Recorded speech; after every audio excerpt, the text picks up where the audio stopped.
A warm welcome to Lesbian Tales Unfolded. We appreciate each one of you being here. Before we begin, we'd love to know which corner of the globe are you watching from. Please share with us in the comments. Now let's dive into today's story. I never believed in fate until I destroyed a stranger's laptop with my venti latte. The Kansas City Investment Forum was my last-ditch effort to save my failing photography business. And there I was, watching caramel-colored liquid seep into some poor woman's keyboard. I'm so sorry. I scrambled for napkins, knocking over my portfolio in the process. The blonde woman looked up, and damn if she didn't have the most striking blue eyes I'd ever seen, the kind that photographers dream of capturing. Instead of the rage I expected, her lips curled into a slight smile. "Maybe the universe is telling me to upgrade anyway," she said, rescuing her computer from the puddle. "Let me pay for repairs," I insisted, handing her my business card. Harper Photography, Elena Barnes. Her fingers brushed mine as she took the card. "You're a photographer? I actually dabble myself." The investment seminar droned on around us, but suddenly I couldn't care less about portfolio diversification strategies. We moved to the back of the room, speaking in hushed tones about aperture settings and market trends with equal passion. "You're wasting money on those tech stocks," she whispered, leaning closer than necessary. "Digital media platforms are where smart money's going," says the woman who just lost her laptop to my coffee, I teased, catching a whiff of her perfume. "Something expensive with notes of vanilla? Touché," she laughed, and the sound did something strange to my chest. But I'm rarely wrong about investments. Hour by hour, the crowd thinned, but our conversation intensified. Elena wasn't just beautiful, she was brilliant, a financial analyst who moonlighted as a photographer. She had insights into both my passion and my financial problems. "Your work has soul," she said, flipping through my rescued portfolio, "but your business model is all wrong." "That's why I'm here," I admitted. 35 years old and barely making rent with a master's degree in fine arts. "I could help," she offered, tucking a strand of blonde hair behind her ear. "Pro bono consultations for fellow artists." The custodian began, turning off lights, hinting strongly that our impromptu meeting had overstayed its welcome. Outside, the October air had turned chilly, and I noticed Elena didn't have a jacket. "Coffee?" I suggested, then winced. "I mean, not that I should be trusted around beverages near your electronics." "I'd like that." Her smile created the tiniest dimple in her right cheek. Though maybe we switched to water when near my devices. At the cafe across the street, we claimed a corner table. Our knees occasionally touched beneath it as we exchanged phone numbers and discussed everything from exposure compensation to expense tracking. By the time we noticed, the barista was stacking chairs. "I can't believe we've been talking for 6 hours, Elena said, checking her watch. "Time flies when you're planning world domination," I replied. As we stood on the sidewalk, preparing to part ways, an unexpected awkwardness descended. "So about that pro bono consultation," she began, "and my offer to pay for laptop damages," I added simultaneously. We both laughed, and something electric passed between us. The street lamp caught the gold in her hair, and for a second I imagined how perfectly I could capture her in the right light. "Call me tomorrow," she said, taking a step backward toward her car. "I have an idea that might help us both." I nodded, suddenly unable to form coherent sentences. Watching her drive away, I couldn't shake the feeling that spilling that coffee was the best mistake I'd ever made.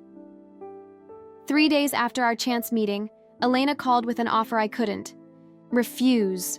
"Your portfolio needs updating," she said without preamble, "and I need practice in front of the camera for some corporate headshot next month." "So you're proposing I model for you? You get new portfolio pieces, I get comfortable with being photographed? Win-win?" That's how I found myself in Montgomery Park that afternoon, camera bag slung over my shoulder, watching Elena Barnes emerge from her car looking nothing like the financial analyst I'd met. She wore a rust-colored dress that matched the autumn, leaves falling around us, her blonde hair loose around her shoulders. "You clean up nice," I said, immediately regretting how unprofessional it sounded. "I rated my closet for photogenic, but not trying too hard," she laughed. "Did I nail the brief?" I swallowed hard. "Perfectly." The golden hour light filtered through the trees, casting everything in honeyed warmth that made Elena's skin glow. I directed her through basic poses, surprised at how naturally she moved. "You've done this before," I accused, adjusting my aperture. "Just studied your work," she admitted.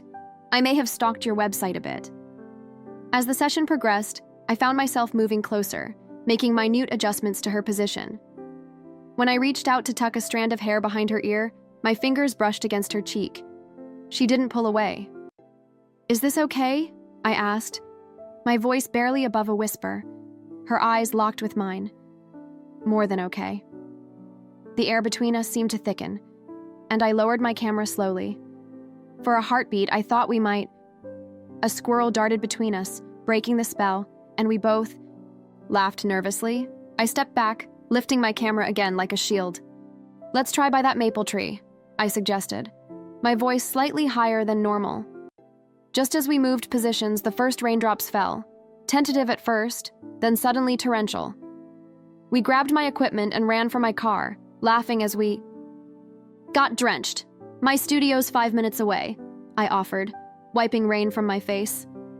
"We could wait it out there." My studio was actually the converted garage of my rented bungalow, not the professional space I aspired to. I flipped on lights and cranked the space heater as Elena hugged herself, shivering. "Here," I said, tossing her a clean t-shirt from my drawer. "Bathroom's through there if you want to change." While she was gone, I connected my camera to the computer, surprised to find my hands slightly shaking. The photos appeared on screen. Elena, looking directly into the lens, a half-smile playing on her lips. They were some of the best portraits I'd taken in years. "These are fantastic," Elena said suddenly beside me. My t-shirt hung loosely on her frame, her hair damp around her shoulders. Something primal stirred in me, seeing her in my clothes. "You're photogenic," I managed. "No, you're talented," she countered, leaning closer to the screen. "These could be in a magazine." The rain hammered on the roof as we scrolled through images, our arms occasionally brushing. When thunder cracked overhead, Elena jumped slightly, her hand accidentally landing on mine. Neither of us moved to break the contact. "So," she said finally, "about that business proposal. I've been thinking, your work deserves a wider audience. What if I help develop a marketing strategy in exchange for photography lessons?" "You're serious?" "Harper, I've analyzed your financials from what you shared at the forum. You're undercharging by at least 40%, and your target demographic is all wrong." And just like that, our professional relationship was born, sealed with a handshake that lingered too long to be merely business. As the rain continued falling, we drafted plans on my studio whiteboard, arguing playfully about pricing structures and portfolio presentation. When the storm finally passed, Elena gathered her things. To leave, at the door she paused. "Same time next week?" she asked, for our first official business meeting. The way she said business made me wonder if she felt it too. This thing crackling between us, that had nothing to do with photography or finance. "It's a date," I replied, then hastily added, "I mean appointment. It's an appointment." Elena smiled knowingly. "I'll bring dinner." As her car pulled away, I leaned against the doorframe, clutching my camera. The memory card held dozens of images of Elena, but none captured what I was beginning to see. Something bright and dangerous blooming between us that terrified and thrilled me in equal measure. Our weekly meetings quickly became twice weekly, then almost daily. Elena brought structure to my chaotic artistic world, creating spreadsheets and client personas, while I taught her about lighting and composition. But something else was developing alongside my business. "You're distracted today," Elena noted one afternoon as we reviewed potential studio spaces downtown. "Something on your mind?" Everything on my mind was her, the way her perfume, something with jasmine and amber, lingered in my studio hours. After she left, the way she gestured excitedly when talking about investment opportunities, the slight furrow between her brows when concentrating on manual camera settings. "Just tired," I lied. "Late night editing those wedding photos from the Peterson job?" She moved around the table to stand beside me, leaning over my shoulder to look at my laptop screen. "Show me." Her proximity made my skin prickle. I could feel her breath on my neck as I scrolled through images. "These are stunning, Harper," she murmured, her shoulder pressing against mine. "You've captured something raw here, something true." Truth was becoming complicated between us. The truth was I couldn't stop thinking about her. The truth was I caught her looking at me sometimes with an expression that mirrored what I felt. The truth was I didn't know if crossing this line would ruin everything we were building. "Thanks to your business savvy, I can actually pay rent this month," I said, deliberately shifting away slightly. "First time in 6 months, I'm not dipping into savings." For the next 3 hours, we worked on a proposal for a major department store campaign. Our strategy sessions had produced results. My client list had doubled, and 2 magazines had expressed interest in my editorial work. Elena's financial guidance had turned my drowning business into something with actual potential. "We make a good team," she said as we packed up around midnight. She looked tired but pleased, her blonde hair pulled into a messy bun, blue eyes slightly bloodshot from staring at screens. "The best," I agreed, fighting the urge to tuck an escaped strand of hair behind her ear. As we closed my studio for the night, Elena's phone rang. Her expression darkened as she checked the screen. "Everything okay?" I asked when she declined the call. "My ex," she sighed. "She can't seem to understand what we're done means." She. The confirmation of what I'd suspected sent a small thrill through me, immediately followed by guilt. I shouldn't be happy about her breakup pain. "Want to talk about it?" I offered. As we walked to our cars, Elena hesitated before responding. "Actually, yes, but not here. In the parking lot." Nightcap at my place? Her apartment was exactly what I'd imagined, minimalist, expensive looking, with carefully chosen art pieces. While she poured us each a finger of whiskey, I examined the photographs on her bookshelf.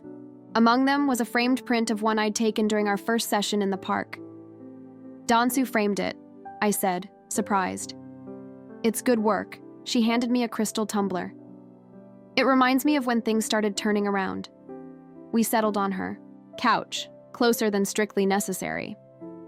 She told me about her ex, a corporate lawyer who'd never supported her photography passion. I shared stories of my own disastrous relationships. With each story, we inched closer to failed romances. She toasted, clinking her glass against mine, to new beginnings. Her eyes held mine over the rim of her glass, and something electric passed between us when her phone buzzed again, breaking. "The moment," she groaned in frustration. "We have that client meeting tomorrow," I said, reluctantly standing to leave. "I should go." "Right," she said, walking me to the door. "The Harrington account. Big opportunity." At the threshold, we paused. The air felt charged between us, filled with unspoken words. "So I started..." "So?" she echoed with a small smile. For a heartbeat, I thought she might lean in. I certainly wanted to. Instead, her phone rang again. "Damn it," she muttered. "Sorry, it's your ex. Go ahead and take it. I'll see you tomorrow." As I drove home, I couldn't stop replaying. Every touch, every lingering glance. Was I reading into things? Creating a connection that wasn't there? The businesswoman and the artist. It sounded like a bad romance novel. Yet the next morning, when we landed the Harrington campaign, our biggest yet, and she threw her arms around me in celebration, I knew with absolute certainty that what I felt wasn't one-sided. Her embrace lasted seconds too long to be merely professional. Her smile, too intimate to be just friendly. Now I just needed the courage to do something about it. Major victory. "Calls for celebration," Elena declared after we signed the Harrington contract, her blue eyes sparkling with triumph. "I know a little place downtown." That little place turned out to be the most exclusive rooftop bar in Kansas City, with a view that stretched across the skyline. I felt underdressed in my photographer's uniform of black jeans and button-down. But Elena didn't seem to notice or care. "To new beginnings," she said, raising her champagne flute. The setting sun caught in her blonde hair, making it look like she was crowned in fire. "2 unexpected partnerships," I countered, clinking my glass against hers. 3 drinks in, Our knees were touching beneath the table, and conversation had drifted far from business. She was telling me about her childhood dreams of becoming a National Geographic photographer when her eyes suddenly widened. I just realized, we should get lottery tickets. What? I laughed at the non sequitur. Why? Because we're on a lucky streak, she insisted, grabbing my hand across the table. When the universe aligns, you ride it as far as it goes. Tipsy and unable to deny her anything, I let her drag me to a convenience store on our way to pick up takeout. The clerk barely looked up as Elena purchased 2 tickets, one for each of us. Pick your numbers, she urged, handing me a slip. I don't. No, lucky numbers, I protested. You choose. No way, she shook her head. It has to come from you, for your ticket. Otherwise, it doesn't count. I rolled my eyes but filled in bubbles anyway. My birth month and day, the year I'd started photography, and the number of my childhood home. Elena did the same. Her tongue caught between her teeth in concentration. There, she said triumphantly, as the clerk processed our selections. Now we're both millionaires, and waiting. Back at my place, we spread containers of Thai food across my coffee table. Elena kicked off her heels, tucking her feet beneath her on my sofa like she belonged there. I tried not to stare at how the silk of her dress slid against her skin when she moved. What would you do? She asked through a mouthful of pad thai. If you won millions, I mean. Build a proper studio, I answered without hesitation. Travel. Photograph everything I've always wanted to see. I twisted my chopsticks and my noodles. What about you? Start a photography magazine, she said, surprising me, featuring unknown artists. And buy a house on the coast somewhere with ridiculous sunsets to photograph. We spent hours spinning our lottery fantasies, moving from the couch to the floor, empty containers pushed aside as we stretched out like college kids, heads propped on cushions. Midnight came and went, but neither of us mentioned her leaving. At 12:42 a.m., Elena suddenly sat up. What time is the drawing? I checked my phone. 11. It's over. We have to check. She scrambled for her purse, extracting our tickets. Do you have the numbers? I pulled up the lottery website, laughing at her enthusiasm. Ready to be disappointed. Ready to be rich, she corrected. I read the numbers slowly while she checked our tickets. Nothing matched on the first 6 digits. When I read the last number, she frowned. Read that again. 27. Her eyes widened. She thrust her ticket towards me. Harper, look, every number matched. That's not possible, I whispered. Check the date, check the draw. Her voice shook. We verified it 10 different ways. The prize amount, 15 million, and Elena's ticket matched every single number. Holy, I breathed. You actually won. For a moment, she just stared at the ticket. Then she launched herself at me, knocking me backward onto the cushions. We won. We both won. Her face hovered inches above mine, joy radiating from her, like heat.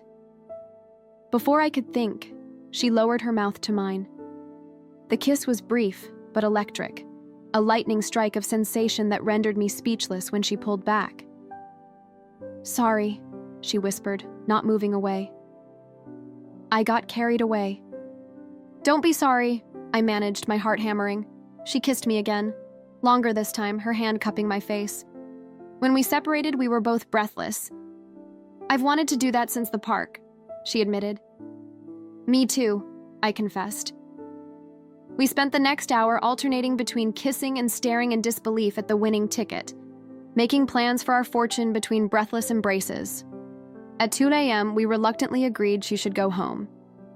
Keep the ticket safe, I warned as she tucked it into her wallet. That's your sunset house right there. Our sunset house, she corrected, kissing me once more at the door.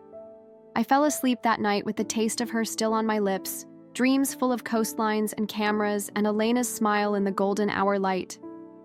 For once, the future seemed endlessly bright.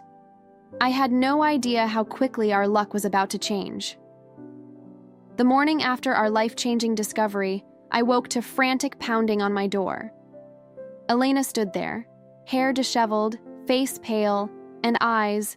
"Wild, I can't find it," she gasped, pushing past me into the apartment. "The ticket, it's gone." "What? How?"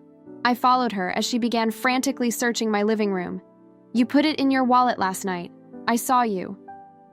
"I know," her voice cracked with panic. "But it's not there now. I've turned my apartment upside down looking for it. We spent the next hour tearing through my place, checking between couch cushions, under furniture, inside books we might have leafed through. Nothing. "Retrace your steps," I said, trying to stay calm while my own heart raced. "After you left here, what did you do?" Elena pressed her palms against her eyes. "I drove straight home, took off my clothes, went to bed." "And the wallet?" "Put it on my nightstand, like always." "Could someone have taken it?" I asked carefully. "No one's been in my apartment." She paused. Except, I prompted. "The cleaning service came this morning." Her eyes widened. "My donation bags." "What donation bags?" "I've been purging my closet," she explained, already grabbing her keys. 3 bags by the door for donation. The cleaner might have thought my wallet was part of it if it fell. We drove to her apartment in record time. Sure enough, the donation bags were gone. "Call the cleaning service," I urged. The company confirmed their worker had taken 3 bags to different charity shops across Kansas City. For the next 6 hours, we visited each shop, explaining our desperate situation. At the first 2, sympathetic now, managers allowed us to search through recent donations, but we found nothing. At the 3rd shop, a small thrift store in the West Bottoms, we arrived just as they were closing. "Please," Elena begged the elderly woman locking up, "my wallet might be in your donations. It has something irreplaceable inside." "Stores close till Monday, honey," the woman said, not unkindly. "We can't wait till Monday," I interjected. "It's a lottery ticket worth $15 million. The woman's eyebrows shot up and she regarded us skeptically. "That's quite a story." "It's true," Elena insisted, tears welling in her eyes. "We checked the numbers last night." Something in Elena's desperation must have touched the woman, because she sighed and unlocked the door. 20 minutes. That's all I can give you." We searched frantically through bags of recent donations, but after 30 minutes we had to admit defeat. The wallet, and our ticket to a new life, was nowhere to be found.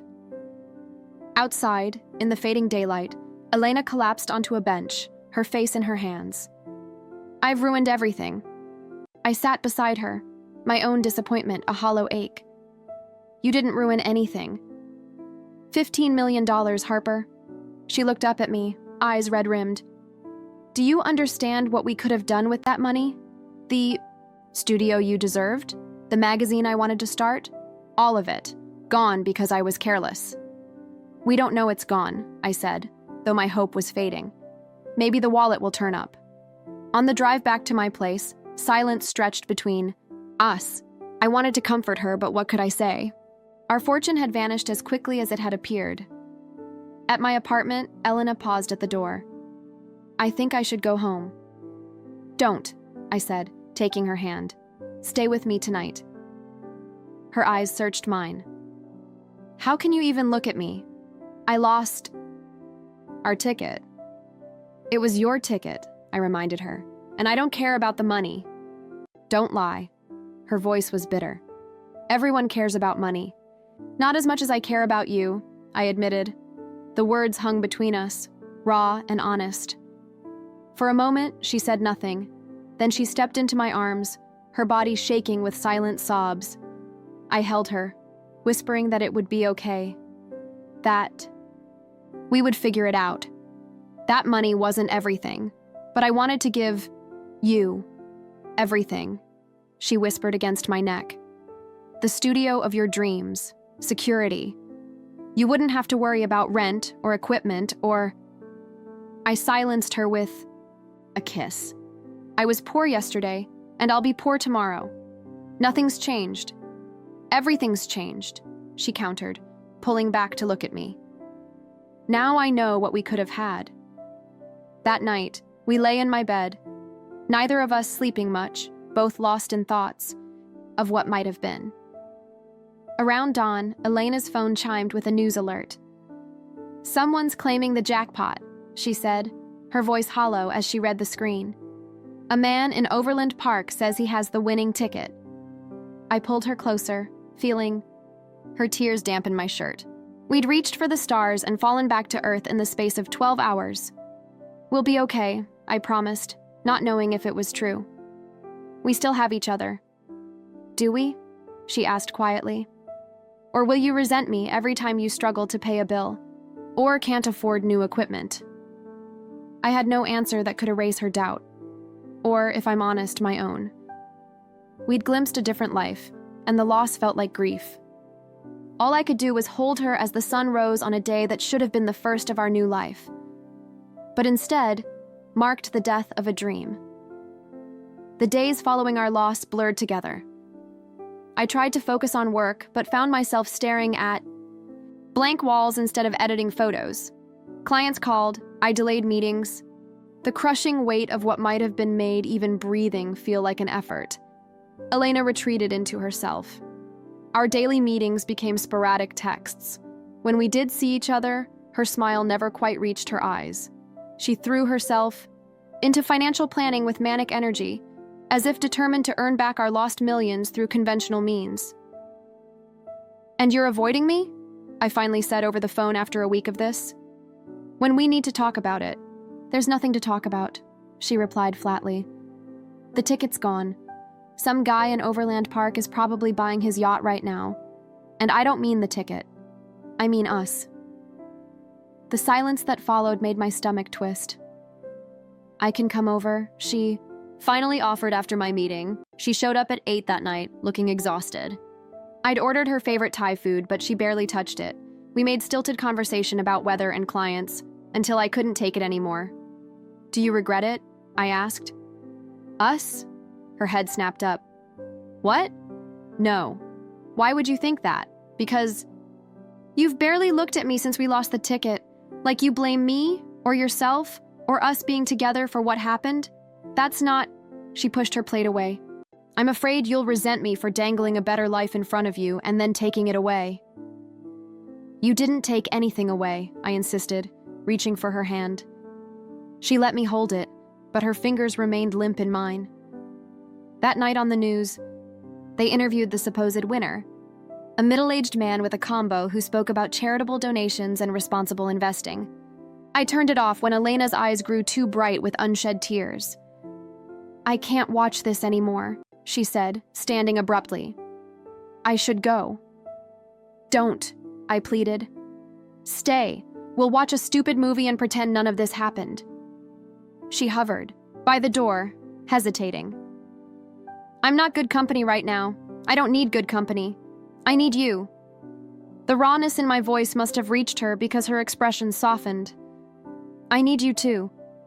That's why this hurts so much. I wanted to give you everything you already have," I said, moving to her. "You gave me back my confidence. My business is finally thriving. We have the Harrington contract." "It's not the same as 15 million, she said with a broken laugh. "No," I agreed. "But it's enough. We're enough." When she began to cry, I held her, letting her finally release the disappointment she'd been carrying. Later, we fell asleep on the couch, tangled together, neither willing to let go.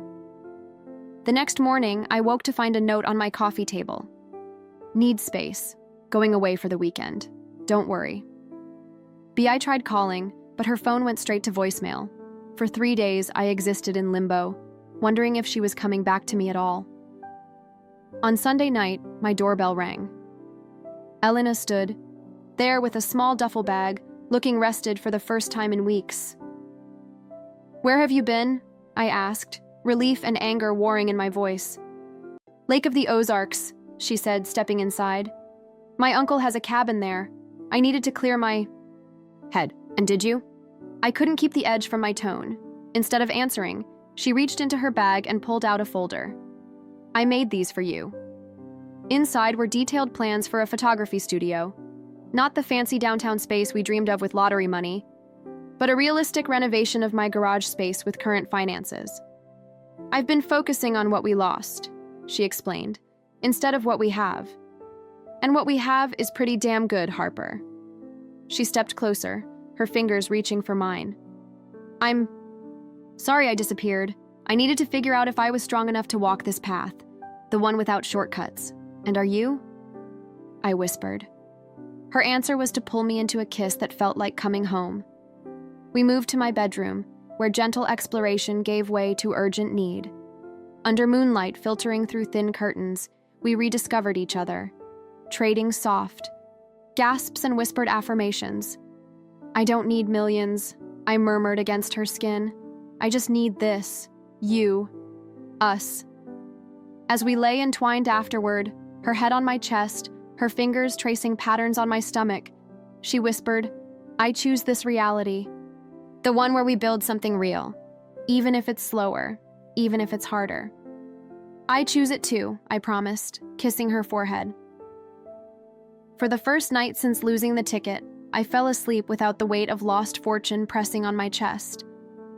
Morning would bring challenges, but it would also bring Elena. And somehow, that felt like enough of a win. 2 weeks after Elena returned from the lake, we found our rhythm again. The Harrington campaign launched to rave reviews, and 3 more corporate clients signed on after seeing our work. We converted my garage into a proper studio on weekends, painting walls and installing track lighting within our modest budget. This might actually work, Elena said one evening as we surveyed our progress. She stood behind me, arms wrapped around my waist, chin resting on my shoulder. Was there ever any doubt? I teased, leaning back into her embrace. Several million doubts, she admitted, but they're getting quieter every day. That night, a call from an unfamiliar number interrupted our dinner. I almost ignored it, but something made me answer. Is this Harper? A woman's formal voice asked. Speaking. This is Andrea Lewis from Modern Living magazine. We'd like to feature your work in our September issue. I nearly dropped the phone. Modern Living was national distribution, the kind of exposure photographers dream about. They want a 12-page spread, I told Elena after hanging up, featuring the Harrington campaign and a profile on emerging artists. Her scream of excitement echoed through my tiny house as she tackled me onto the couch. I knew it. I told you your work was exceptional. Our work, I corrected, catching my breath beneath her. We did this together. The celebration that followed left us. Breathless for entirely different reasons, my bedsheets dangled around us as morning light filtered through the blinds. The magazine feature required new shots and an interview. Keeping us busy through July, Elena took time off from her financial firm to help coordinate, proving herself as skilled at production management as she was at investment strategies. You should quit your day job, I suggested as we reviewed Land Live on what? She laughed. Love and good lighting. We're booking enough work now, I pointed out. And with the magazine exposure. She kissed me quiet. Ask me again after the issue comes out. Days before our print deadline, breaking news interrupted our workflow.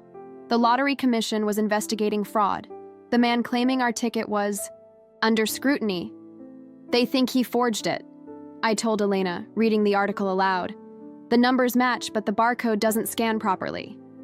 Elena froze, color draining from her face. What does that mean? It means no one's claimed the real winning ticket yet. It's still out there. We stared at each other, hope and dread mingling in the air between us. We can't go down this road again, Elena said firmly. We're moving forward, remember? I nodded. But that night I dreamed of the ticket, seeing it floating just beyond my reach. The morning our magazine feature hit newsstands, Elena arrived at my door with coffee and a wrapped gift. Open it, she urged, practically bouncing with excitement. Inside was a framed copy of our first page, my photograph of the Harrington building at dawn, with both our names listed in the credits. Our first national publication, she said, eyes shining, the first of many. We were celebrating with a fancy lunch downtown when Elena's phone rang. Her expression shifted as she listened, moving from confusion to shock. We'll be right there, she said before hanging up. That was Marcus. The lawyer, why is he calling you? Someone turned in a wallet at the third charity shop, she said, voice tight with controlled emotion. They found my ID inside and tracked me down through the bar association. We raced across town, my heart in my throat. The odds seemed impossible. 3. Weeks had passed, yet there was Marcus, holding a familiar leather wallet. They found it in a donate box this morning, he explained. It fell between 2 winter coats. With trembling hands, Elena opened it. Her credit cards were still there. So was her driver's license. She checked the zippered pocket where she'd put the ticket. Empty. The disappointment nearly buckled my knees. I tried not to hope, but some part of me had believed in miracles. At least you got your wallet back, I said lamely as we walked to the car. Elena nodded, rifling through it again, running her fingers along the seams as if the ticket might materialize. When she flipped to the ID window, she paused. Wait, she whispered. From behind her license, she pulled a folded receipt. It was from the convenience store where we'd purchased the tickets.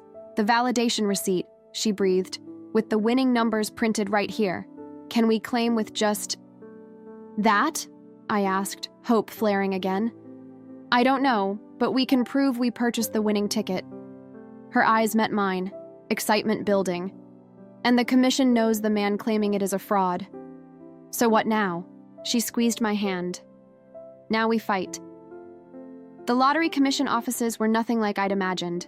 No giant check presentations or confetti, just fluorescent lights and government-issue furniture. Elena gripped my hand as we presented our case to a panel of 3 stern-faced officials. We understand your claim, the commissioner said after reviewing our documentation. But without the physical ticket, there's little we can do. The receipt proves we purchased it, Elena argued, her financial analyst precision on full display. And your own investigation confirmed the current claimant's ticket is fraudulent. Receipt proves purchase, not winning numbers, a balding man countered. Anyone could claim those numbers after the fact. We reported it missing before the fake winner. Came forward, I pointed out. Check your records. The meeting ended with them promising to review our case. We left feeling deflated but determined. This isn't over, Elena said as we drove away. I'm calling Danica. Danica was the most feared litigation attorney in Kansas City, known for taking impossible cases and winning them spectacularly. When she agreed to meet us the next morning, I felt the first flicker of hope. Interesting, was all she said after hearing our story. Difficult, but not impossible. 3 days later, we filed an official claim against the Lottery Commission, complete with affidavit from the convenience store clerk who remembered us buying tickets that night and the cleaning service confirming they'd removed donation bags from Elena's apartment. The legal battle became a media sensation. Photographer and financial analyst fight for lost millions. Read headlines across the state. Reporters camped outside my studio, hoping for quotes or photos. Maybe we should just walk away, I suggested one night, exhausted from dodging cameras. We're doing fine without the money. It's not about the money anymore, Elena insisted. It's about what's right.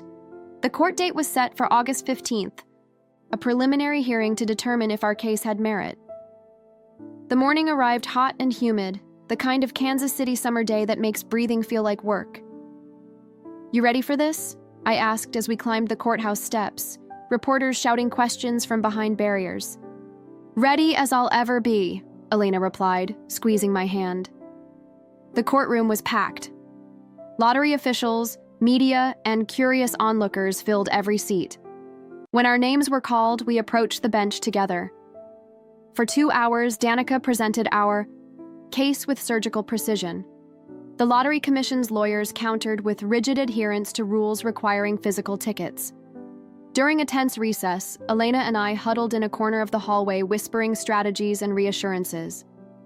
This could go either way, Danica warned us. Judge Evelyn is tough, but fair.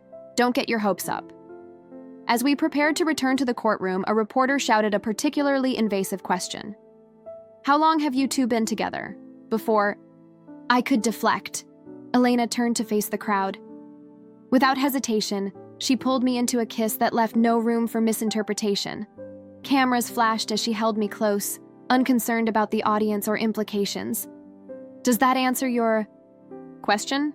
She asked the stunned reporter when we finally separated. The courtroom buzz amplified when we returned, whispers following us to our seats. Danica shot us a questioning look. Making a statement, she murmured. Being honest, Elena replied simply. Judge Evelyn returned, face impassive as she reviewed her notes. We stood when instructed, hearts pounding in unison. I'm not prepared to dismiss this case, Judge Evelyn announced. The plaintiffs have presented sufficient evidence to warrant further examination. The commission lawyers immediately began protesting, citing regulations about physical ticket requirements. Your Honor, Danica interjected. If I may direct the court's attention to Exhibit C, she produced the convenience store receipt, now professionally enlarged. Upon digital enhancement, we discovered something the plaintiffs hadn't noticed. On the back of the receipt, barely visible but undeniable when magnified, was a partial imprint of the ticket where Elena had placed them together in her wallet. This constitutes physical evidence of the ticket's existence and the selected numbers, Danica argued. Combined with purchase records and the timing of the missing wallet report, it creates a compelling case. The Judge Evelyn studied the evidence, then nodded slowly. I'm setting a full hearing for next month. Until then, no funds will be dispersed to any claimant. Outside the courthouse, we were swarmed by reporters. Rather than dodging them as usual, Elena pulled me close. Today was just the first step, she announced to the cameras, but it's a step toward justice. Later, in the privacy of my apartment, she collapsed onto my couch, finally letting the stress show. I can't believe I kissed you in front of all those people, I laughed, curling beside her. Having regrets? Only that I didn't do it sooner. She traced my jawline with her finger. I'm not hiding anymore. Not my feelings for you, not our fight for what's ours. That night, as moonlight spilled across my bed, our celebration was both victorious and tender. Whatever happened with the lottery, we'd already won something far more valuable. Autumn arrived with a blaze of color and possibility. The court case dragged through September into October, becoming more complex as lottery officials fought our claim with increasing desperation. They know we're going to win, Danica told us after a particularly heated deposition. They're just stalling now. She was right. 3 weeks before Thanksgiving, Judge Evelyn ruled in our favor. The evidence, our receipt with the ticket imprint, witness statements, and the fraudulent nature of the competing claim, was deemed sufficient to establish ownership. $15 million, Elena whispered as we signed the final paperwork. I still can't believe it. After taxes and Danica's fees, we were left with just over $8 million, with more money than either of us had imagined possessing, yet somehow it felt almost secondary to everything else we'd gained. So, Ms. Millionaire? I asked as we drove away from the lottery office. Legitimate check finally in hand. What's the first thing you want to buy? Elena surprised me by directing us to a small jewelry store downtown. My heart stuttered when she led me to the display of rings. Too soon? She asked, suddenly hesitant. Not soon enough, I answered, my voice catching. We chose simple platinum bands with tiny embedded diamonds, understated elegance rather than flashy statements. The jeweler congratulated us, not knowing or caring that we were the lottery winners who'd been in the news for months. That evening, with rings on our fingers but no formal proposal from either of us, we sat on my small porch, discussing the future. I bought something today, Elena admitted, showing me photos on her phone. While you were meeting with the magazine editors, it was a sprawling property on the Maine coastline, an old lighthouse keeper house with a modern addition that included floor-to-ceiling windows overlooking the Atlantic. It has a studio space built into the cliffside, she explained, swiping through images. Natural light all day and sunsets that will take your breath away. You bought this? I asked, stunned by its perfection, without seeing it in person. Well, I made an offer, she clarified, contingent on our approval in person. We fly out next week. My mind spun with possibilities, photographs of stormy seas and rocky shores, quiet mornings with coffee watching the sunrise. Elena's blonde hair turned gold by sunset light. What about your job? I asked. What about my clients here? I quit this morning, she said simply, and your clients will love working with you remotely, the ones that matter anyway. And the photography school? I remembered our early dreams, when we thought we'd lost everything. Elena smiled. Already incorporated, the Harper Foundation for Visual Arts will open next fall right here in Kansas City. You'll teach masterclasses twice a year. 3 days after Thanksgiving, we stood on the cliff edge beside our new home, watching massive waves crash against the rocks below. The house needed work, painting, updated wiring, furniture, but it already felt like ours in a way no other place had. Remember when we bought those lottery tickets? I asked, wrapping my arms around her against the cold Atlantic wind. You said the universe was aligned and we should ride it as far as it would take us. I was right, she said, turning, in my embrace to face me, though I didn't expect quite this long a ride. Still want to ride it with me? I held up my hand where the platinum band caught the fading daylight. For real, forever. Elena pulled an antique camera from her coat pocket, a vintage Leica I'd once pointed out in a shop window but couldn't afford. I was going to wait until Christmas, she said, but this moment's too perfect. She handed me the camera. Inside, where the film should have been, was a second ring, this one with a single, perfect diamond. Harper, she said formally, though her voice trembled slightly. Will you marry me? Not because we're rich, or because we fought the world together, but because I've never loved anyone the way I love you. I slipped the ring onto my finger alongside the band we'd chosen together. Yes, I whispered against her lips, 1,000,000 times. Yes. As if on cue, the sun broke through the clouds, casting golden light across the water. I raised the camera, focusing on Elena's face, her blue eyes bright with tears, blonde hair whipping in the wind, smile radiating joy. The first photograph I took with that camera still hangs in our studio today, capturing the exact moment when I realized that winning the lottery was never about the money. It was about finding the courage to chase the life we truly wanted and the person we were meant to chase it with.